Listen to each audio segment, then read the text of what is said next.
Hello friends, I am Dr. Sunil Sinhmar and today we will discuss about the zero force members in a truss. So there are basically two rules.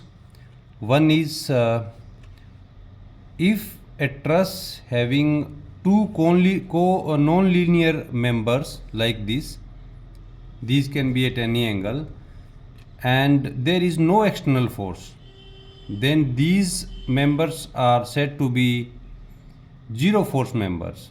You should remember that there should not be any external force or reaction or load.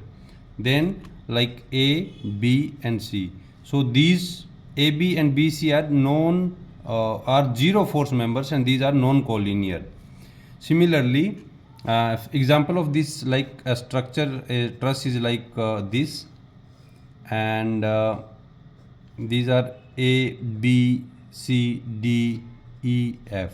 Okay, so there is an external load and there is no load. So this CD and ED, these are two non-collinear members and these are zero force members.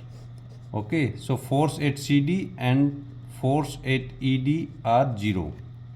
Similarly, according to second rule, if there are three members and two are collinear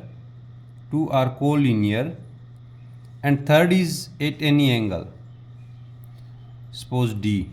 So this BD is at any angle and AB and BC are collinear and there is no external load or force is acting, then and AB and BC are having equal force and either in tension or compression.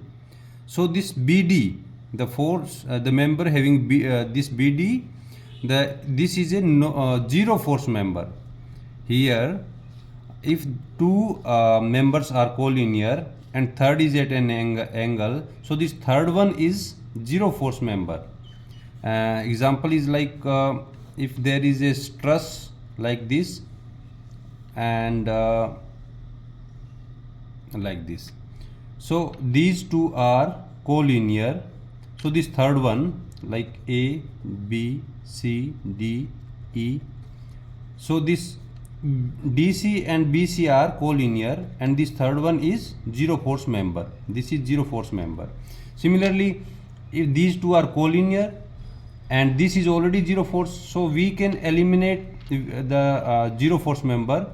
So now the structure is like this, because this is already eliminated, this is zero force member. So these two are EA and AB are already collinear, so this third one will also now be a zero force member. So using this technique or these two conditions, we can find the zero force members. Thank you.